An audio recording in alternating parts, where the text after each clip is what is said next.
ರಾಮ ಭಕ್ತರ ಬಂಧನದ ವಿಚಾರವಾಗಿ ಒಂದು ಕಡೆ ಬಿಜೆಪಿ ತಂತ್ರವನ್ನ ಹೆಣೆದುಕೊಳ್ತಾ ಇದ್ರೆ ಮತ್ತೊಂದು ಕಡೆ ಕೌಂಟರ್ ಅನ್ನ ಕೊಡೋದಕ್ಕೆ ಕಾಂಗ್ರೆಸ್ ಕೂಡ ಪ್ರತಿತಂತ್ರವನ್ನ ಹೆಣಿತಾ ಇದೆ. ಕೌಂಟರ್ ಅನ್ನ ಕೊಡೋದಕ್ಕೆ ಇವತ್ತು ಪತ್ರಿಕಾಗೋಷ್ಠಿಯನ್ನ ಕರೆಯಲಾಗಿದೆ. ಎಲ್ಲಾ ಗೊಂದಲಕ್ಕೆ ಸ್ಪಷ್ಟನೆ ಕೊಡೋದಕ್ಕೆ ಕಾಂಗ್ರೆಸ್ ಪಡೆ ಸಜ್ಜಾಗಿದೆ. ಕರಸೇವಕ ಅಂತ ಬಿಂಬಿಸುತ್ತಿರುವಂತ ಬಿಜೆಪಿಗೆ ಕೌಂಟರ್ ಕೊಡೋದಕ್ಕೆ, ಅದು ದಾಖಲೆ ಸಮೇತ ಉತ್ತರ ಕೊಡೋದಕ್ಕೆ ಕಾಂಗ್ರೆಸ್ ತಯಾರಿಯನ್ನು ನಡೆಸಿದೆ. ಶ್ರೀಕಾಂತ್ ಪೂಜಾರಿ ಮೇಲಿನ 16 ಕೇಸ್ ದಾಖಲೆ ರಿಲೀಸ್ ಮಾಡೋದಕ್ಕೆ ಮುಂದಾಗ್ತಾ ಇದೆ. ಅಕ್ರಮ ಸಾರಾಯಿ ಕೇಸ್ 9, ದೊಂಬಿ ಪ್ರಕರಣ 3, ಮಟ್ಕಾ ಜೂಜಾಟ ಕೇಸ್ 3, ಮುಂಜಾಗ್ರತಾ ಪ್ರಕರಣ 3. ಕರಸೇವಕ ಅಂತ ಅಪರಾಧಿ ಪರ ಬಿಜೆಪಿ ನಿಂತಿದೆ, ನಿರಪರಾಧಿ ಅಂತೇಳಿ ಈಗಂತ ಕಿಡಿಕಾರ್ತಿದ್ದಾರೆ ಕಾಂಗ್ರೆಸ್ ನಾಯಕರು. ದಾಖಲೆ ಸಮೇತ ಬಿಜೆಪಿಗೆ ತಿರುಗೇಟನ್ನ ಕೊಟ್ಟಂತಹ ಸರ್ಕಾರ ನೋಡಿ 16 ಕೇಸ್ ದಾಖಲೆಯನ್ನು ರಿಲೀಸ್ ಮಾಡಿದೆ.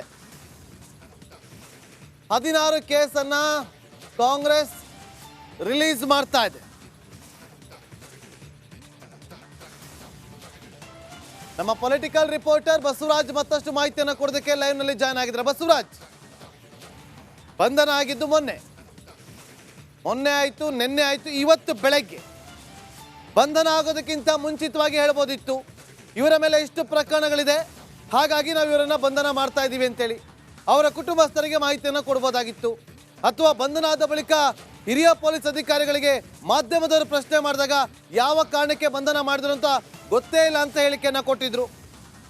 ಆಗ ಇಲ್ಲದ್ದು ಈಗ 16 ಪ್ರಕರಣಗಳು ಇದೆ ಅಂತೇಳಿ ಸರ್ಕಾರ. ಅಂದ್ರೆ ಇಲ್ಲಿ ಏನಾಗ್ತಾ ಇದೆ ಬಸವರಾಜ್?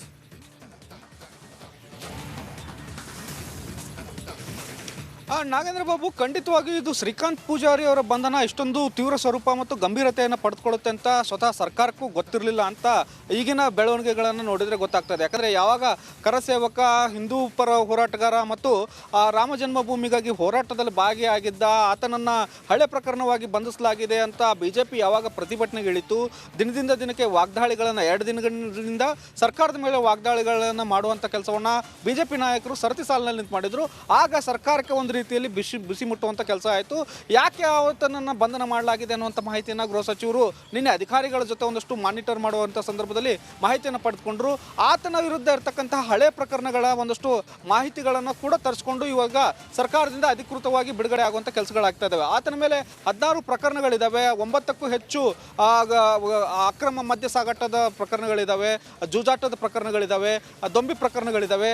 ಇಂತಹ ಒಬ್ಬ ರೌಡಿ ಸೀಟರ್ ಇದ್ದಂಥವನ್ನ ಬೆನ್ನಿಗೆ ಈಗ ಬಿಜೆಪಿ ನಿಲ್ಲುವಂಥ ಕೆಲಸ ಮಾಡ್ತಾ ಇದೆ ಅನ್ನುವಂಥ ಒಂದು ತಿರುಗೇಟನ್ನು ಕೊಡುವಂಥದ್ದು ಮತ್ತು ಈ ಒಂದು ದಾಖಲೆಯನ್ನು ರಾಜ್ಯವ್ಯಾಪಿ ಒಂದಷ್ಟು ಬಿಡುಗಡೆ ಮಾಡುವ ಮೂಲಕ ಬಿಜೆಪಿ ಮಾಡ್ತಕ್ಕಂಥ ಆರೋಪಗಳೇನಿದಾವೆ ಅದು ಸುಳ್ಳು, ನಾವು ಕಾನೂನು ಪ್ರಕಾರ ಕ್ರಮವನ್ನು ಶ್ರೀಕಾಂತ್ ಪೂಜಾರಿ ಮೇಲೆ ತೆಗೆದುಕೊಂಡಿದ್ದೇವೆ ಅನ್ನುವಂಥ ಒಂದು ವಿಚಾರವನ್ನು ಜನರಿಗೆ ಬಿತ್ತಬೇಕನ್ನುವಂಥ ನಿಟ್ಟಿನಲ್ಲಿ ಈಗ ದಾಖಲೆಗಳನ್ನು ಬಿಡುಗಡೆ ಮಾಡಿದೆ. ಹಾಗಾಗಿ ಬಿಜೆಪಿ ಏನೆಲ್ಲ ನಿನ್ನೆ 2-3 ದಿನದಿಂದ ವಾಗ್ದಾಳಿ ಮಾಡಿತ್ತು ಅದನ್ನು ಸರ್ಕಾರ ಕೂಡ ಎದುರಿಸೋಕ್ಕೆ ಆಗದರ ಮಟ್ಟಿಗೆ ಮತ್ತು ಸರ್ಕಾರಕ್ಕೆ ಡ್ಯಾಮೇಜ್ ಆಗುವ ಮಟ್ಟದಲ್ಲಿ ಸಾಕಷ್ಟು ಒಂದಷ್ಟು ಬೆಳವಣಿಗೆಗಳು ನಡೆದಿದ್ದು. ಹಾಗಾಗಿ ಈಗ ಆ ಒಂದು ತಿರುಗೇಟು ಕೊಡುವಂಥ ಕೆಲಸ ಸರ್ಕಾರದಿಂದ ಆಗ್ತಿದೆ. ಆದರೆ ಸರ್ಕಾರದ ಮಟ್ಟದಲ್ಲಿ ಒಂದಷ್ಟು ಗೊಂದಲಗಳಂತೂ ಆಗಿದ್ದಂತೂ ನಿಜ. ಯಾಕಂದರೆ ರಾಮ ಜನ್ಮಭೂಮಿ ಮತ್ತು ರಾಮ ಮಂದಿರ ಉದ್ಘಾಟನೆ ಆಗ್ತಾ ಇದೆ. ಇಂತಹ ಸಂದರ್ಭದಲ್ಲಿ ಈ ಪ್ರಕರಣ ಯಾಕೆ ತೆಗೆದುಕೊಳ್ಬೇಕಾಗಿತ್ತು ಅನ್ನುವಂಥದ್ದು ಮತ್ತು ನಿನ್ನೆ ಪೊಲೀಸರಿಗೂ ಕೂಡ ಒಂದಷ್ಟು ಚಾಟಿ ಬೀಸುವಂಥ ಕೆಲಸವನ್ನು ಗೃಹ ಸಚಿವರು ಮಾಡಿದ್ರು. ಆ ಸಂದರ್ಭದಲ್ಲಿ ಈಗ ಆತನ ಪ್ರಕರಣಗಳು ಎಲ್ಲವೂ ಕೂಡ ಜಾಡು ಹಿಡಿದೀಗ ದಾಖಲೆಯನ್ನು ಬಿಡುಗಡೆ ಮಾಡಿ ಬಿಜೆಪಿ ಮಾಡ್ತಕ್ಕಂಥ ಆರೋಪಗಳಿಗೆ ಸರಿಯಾದಂಥ ತಿರುಗೇಟನ್ನು ಕೊಡುವಂಥ ಕೆಲಸಗಳಾಗಬೇಕು ಮತ್ತು ಮುಂದಿನ ದಿನಗಳಲ್ಲಿ ಬಿಜೆಪಿ ಇದನ್ನು ಮತ್ತೆ ರಾಜಕೀಯವಾಗಿ ಬಳಸ್ಕೊಳ್ಳುತ್ತೆ, ಅದಕ್ಕೂ ಕೂಡ ಉತ್ತರ ಕೊಡುವಂಥ ಕೆಲಸಗಳು ಆಗಬೇಕು ಅನ್ನುವಂಥ ನಿಟ್ಟಿನಲ್ಲಿ ಈ ಒಂದು ರಣತಂತ್ರವನ್ನು ಹೆಣೆಯಲಾಗ್ತಾ ಇದೆ ಅಂತೆ. Nagendra Babu. Okay, thank you Basavaraj, ನಿಮ್ಮೆಲ್ಲ ಮಾಹಿತಿಗಾಗಿ.